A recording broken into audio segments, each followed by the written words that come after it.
Young హీరోస్లో Allu Arjun speed, style వేరు.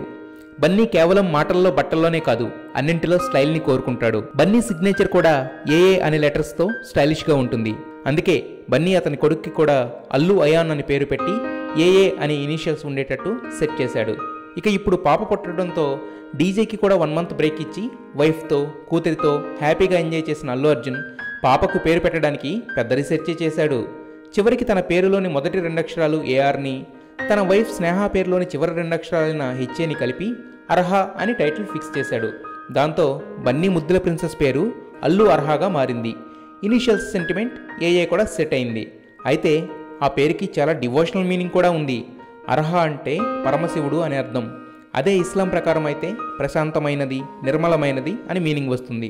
So అలా ఒక పక్క స్టైలిష్నెస్, మరో పక్క సెంటిమెంట్, ఇంకా దేవుడి బ్లెస్సింగ్స్ అన్నీ ఉండేలా సెట్ చేసి బ్యాక్ టు వర్క్ అంటున్నాడు బన్నీ.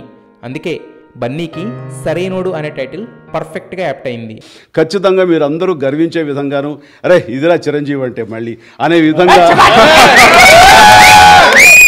150వ సినిమా ఉంటుందని, అందులో మళ్ళీ ఒళ్ళు ఏమాత్రం దాచుకోకుండా అదే కష్టంతో, అదే కష్టాన్ని నమ్ముకుని నాకు తెలిసినంతలో ద బెస్ట్ పెర్ఫార్మెన్స్ అన్ని రకాల ఇంగ్రీడియంట్స్ తోటి అన్ని చక్కగా ఈక్వల్గా క్యాటర్ చేసి అందరిని అలరించే దిశగా ఈ సినిమా రూపుదిద్దుకుంటుంది.